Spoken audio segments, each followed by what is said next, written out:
I'm going to teach you how to make the best win-back flow in Klaviyo for your e-commerce store. My name's Gavin. I run an email and SMS marketing agency, and this is literally all I do. So if you need help with your email marketing, check the description of this video. There's a cool newsletter you can sign up to and a bunch of free resources, as well as a bunch of videos like this on the channel. So subscribe to that. But without wasting more of your time, let me show you how to make a win-back flow that increases retention, gets good engagement, and speaks to individuals as if they are individuals in an automated way. Let me show you. All right, I'm going to show you exactly how to create a win-back flow within Klaviyo. So first thing you're going to want to do is click Flows on the left-hand side, and you're going to click Create Flow. What you're going to do is you're going to click Build Your Own. You're going to title it however you want. I'm going to call it IB --winback in this case. Create manually, and you're going to do this. You're going to go All Triggers, Metric, type in placed order. Now, depending on what integration you're using, if you're using Shopify, WooCommerce, whatever, just find the placed order metric. Click Save, confirm and save. What you're gonna do is you're gonna add the following filters, okay?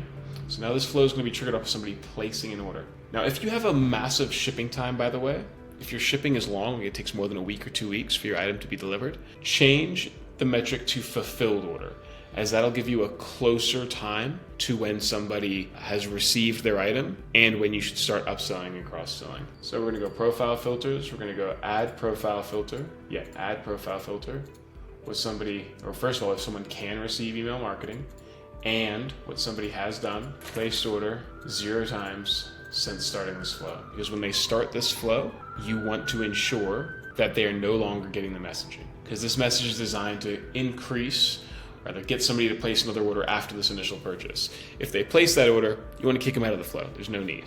So what we're going to do here is we're going to try and figure out what the average time is between orders. Okay, you should be able to see that within Shopify. Some softwares like FormToro allow you to see that as well, but let's assume that your average time between orders, for the most part, it's going to be around 30 days. I can pretty much guarantee you this, unless you're in like a pretty unique niche. For most e-commerce, it's going to be 30 days. So we're going to do this. We're going to create a time delay. We're going to set this to 35 days, meaning after 35 days, if they haven't placed another order, we're going to start getting them some messaging in here. What we're going to do is we're going to add an email. Okay, we're going to turn off smart sending because we don't want to have smart sending on. Basically, smart sending, restricted window based on the time that you send the email. I like to just turn these off personally. I don't think there's any such thing as too many emails really, unless you're sending like 3 a day. So you're gonna have an email here that's gonna remind them of their, well, first of all, check in on their order, let them know if they have any questions, perhaps even ask for a review, and then show some of the best sellers within that email, okay? This email is just gonna be a simple reminder, all right? Then what you're gonna do is you're gonna do a time delay again. Add 2 days. And what you can start doing here is creating trigger splits. Now, trigger splits reference the action at the very top of the placed order metric. So they're going to reference this here. What you can do here is you can start saying, okay, well, what did they buy? Placed order, collection, contains, all right, is it best sellers or abstract wall art? Obviously, your collections are going to be different. You can do here. So we've got that one, abstract wall art. Let me do another one. I like to go for the 3 top best-selling collections. And what we're going to do is we're going to start filtering people down different paths based off the collection of item that they've ordered and start cross-selling different items that would complement the item that they ordered up here. Let me show you. So if this is botanical, we'll do this final one here. Collections, I'm doing the top 3. Now if you have a bunch of collections and you have time, you can do as many splits as you want, right? But in this case, we're just going to say these top 3. So these top 3, I'm going to assume are our best-selling categories, okay? And if the trigger split is going to reference the placed order metric just up here, so if the placed order metric equals neutral wall art, it's going to split them down the yes path. If it contains botanical wall art, it's going to split them down this path and this path, so on and so forth.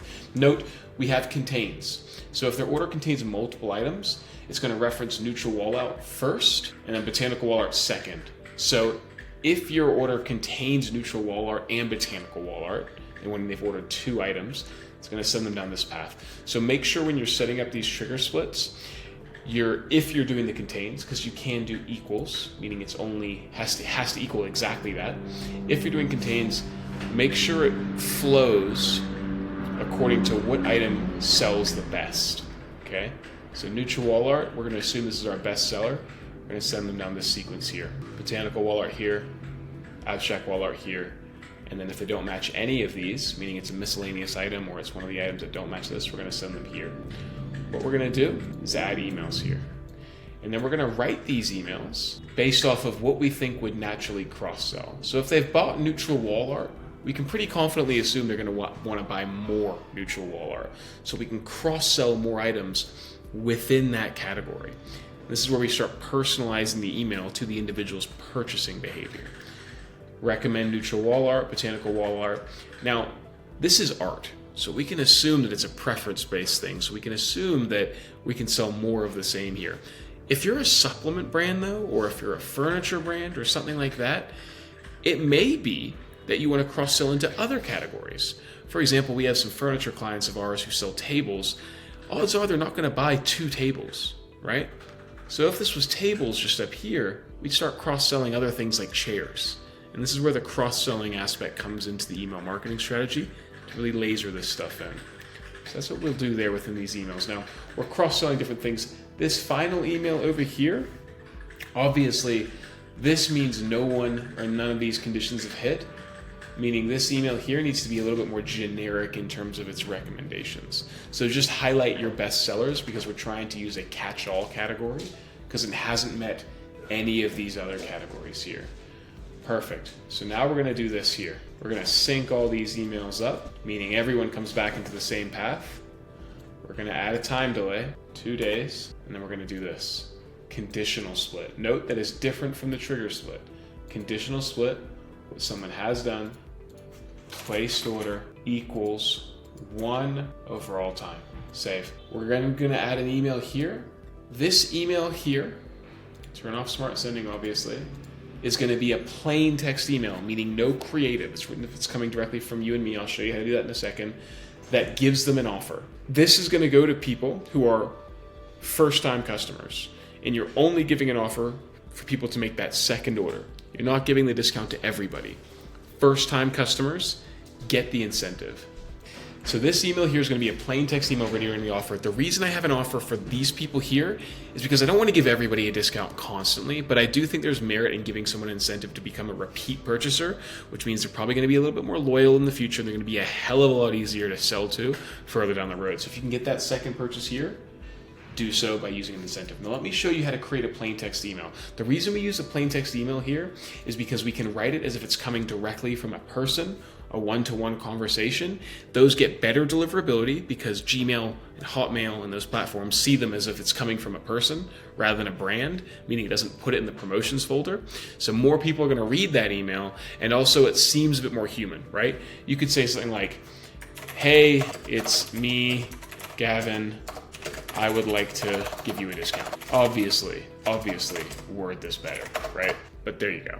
And that's going to cut through a lot better. And that's how you create a win-back flow that really increases the overall retention rate of your email marketing and increases the repeat order rate, which is ultimately what email marketing is. It's a retention tool. So that's how you want to time and set up your automations from a win-back perspective. Now, obviously, you can make this a lot bigger if you want. This is a pretty basic one that we implement for a lot of our clients. You can go a lot more complex if you're doing over $100,000 a month in revenue. I do recommend going more complex. Hop on a call with me. I'll show you how to do that. But if you have any questions on this, let me know in the comment section down below. Check out my newsletter in the comment section. Subscribe to the channel. Ask away. I answer any and all questions that you guys might have. And yeah, stay tuned for the next one. New videos like this every single week. Thanks for watching.